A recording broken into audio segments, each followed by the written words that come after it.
Porque muitas vezes nós dizemos que amigo é aquele que está conosco nos momentos mais difíceis.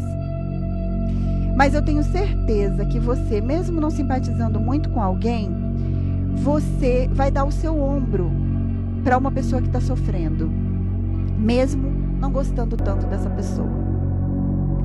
Mas amigo de verdade é aquele que bate palma para você quando você está num lugar onde ele gostaria de estar também, mas ainda não conseguiu. Amigo de verdade é aquele que bate palma para você quando você é a protagonista e ele ainda é o coadjuvante. Então, vigie, esteja com pessoas que te edifiquem. Preste atenção que isso vai fazer muita diferença na sua vida. Se anula pelo outro constantemente. Quando você se anula pelo outro constantemente, você faz tudo que o outro quer, na hora que ele quer, da forma que ele quer. E muitas vezes, quando alguém te pergunta o que você quer, não é difícil a pessoa que se anula pelo outro dizer: qualquer coisa tá bom. Vê aí, para mim qualquer coisa serve.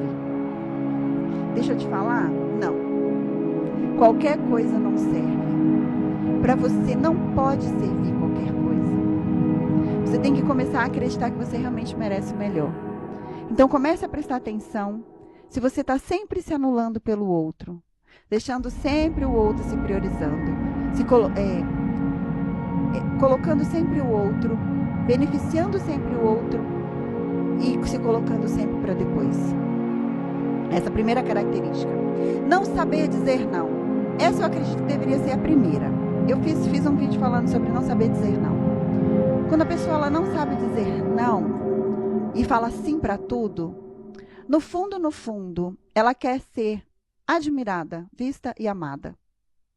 E admirada por aquilo que ela faz. E fazendo isso, ela vai se afastando cada vez mais de quem ela é. Porque ela acredita que dizendo sim para tudo, todo mundo vai gostar dela. E deixa eu te falar uma coisa. As pessoas que vão escolher gostar de você, elas vão gostar pelo mesmo motivo que aquelas que escolhem não gostar. Não é o que você faz, é quem você é que vai fazer alguém gostar de você. E não é aquela coisa assim, eu vou falar não para tudo, agora eu não quero nem saber. Quando você se conhece, quando você assume o protagonismo da sua vida, você começa a dizer sim quando é sim e não quando é não. Mas para isso você tem que primeiro se conhecer e querer assumir esse papel. Terceiro, se sente culpada por não dar conta de tudo. Na verdade, você não vai dar. Você pode querer dar, você pode se cobrar, você pode fazer de tudo, você vai se desgastar, você vai se desgastar física, mental, emocionalmente e não vai dar conta de tudo. E vai se cobrar, e vai se frustrar, e vai entrar nesse círculo. Por quê? Porque você não vai dar conta de tudo. E tá tudo bem. Sensação de insuficiência. Eu estava um pouco nisso aqui, tá? Será que eu sei o suficiente? Será que eu estou preparada? Será que tá bom? E eu vim falando, o que eu tenho, eu vou passar e eu vou dar o meu melhor para você. Então, essa sensação de insuficiência é muito comum. Eu também passei por isso. E eu estou aqui para dar para você aquilo que eu tenho de melhor. Medo. Estava com medo também, tá? Medo da crítica é um dos maiores medos do ser humano. Napoleão Hill falava isso, né, Dani? Napoleão, os 5 maiores medos, né? Inclusive, acho que ele está até na frente do medo da morte. O medo da crítica está antes do medo da morte. Porque já existe, inclusive tem um filme que fala um pouco sobre isso, que o medo de você descobrir alguma coisa da pessoa é tão grande, a pessoa tem tanto medo de que alguém descubra algo sobre ela, que às vezes ela prefere morrer do que alguém descobrir. Então, o medo da crítica, ele trava. O medo é bom, porque ele nos impede de entrar em perigo. Ele ele ativa uma reação no cérebro de luta ou fuga, e ele muitas vezes nos impede de colocar em perigo. Mas o medo, ele paralisa e poderia me impedir, por exemplo, de estar aqui hoje falando com você. e colocando aquilo que eu sei. E que talvez uma palavra do que eu disser aqui pode chegar até o seu coração e pode começar a fazer você ampliar um pouco da sua consciência. E despertar a sua consciência para você se colocar nesse lugar de protagonista da sua vida. Baixa autoestima. Baixa autoestima ela acontece quando você teve experiências traumáticas, abusos físicos, críticas constantes. Comparação. Você começa a se comparar demais com o outro. Você começa a olhar demais Instagram. Você começa a se comparar demais com tudo que está ali. Você começa a se colocar como inferior. E você coloca aquela pessoa num lugar e que muitas vezes não é verdade.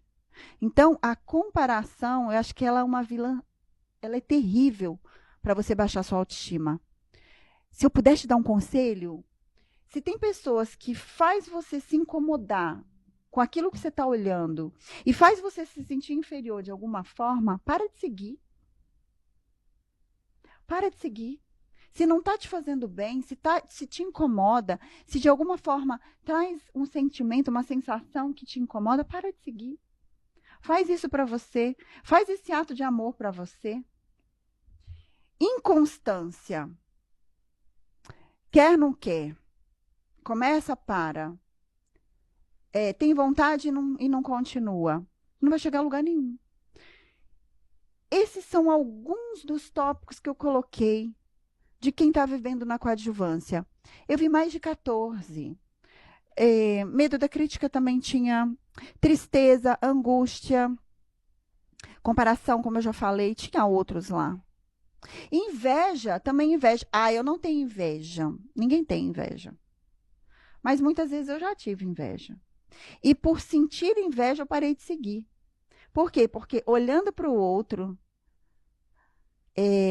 a inveja não tem problema de você sentir.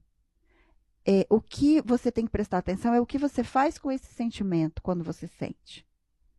É prestar atenção. Ah, mas eu não invejo, eu só admiro. Cuidado. É uma linha tênue entre sentir inveja e admirar e ficar ali. Cuidado. Preste atenção. Porque você pode estar, muitas vezes, também se colocando num lugar de inferior e você não é. E talvez aquela pessoa que está lá também nem é aquilo tudo que ela está mostrando.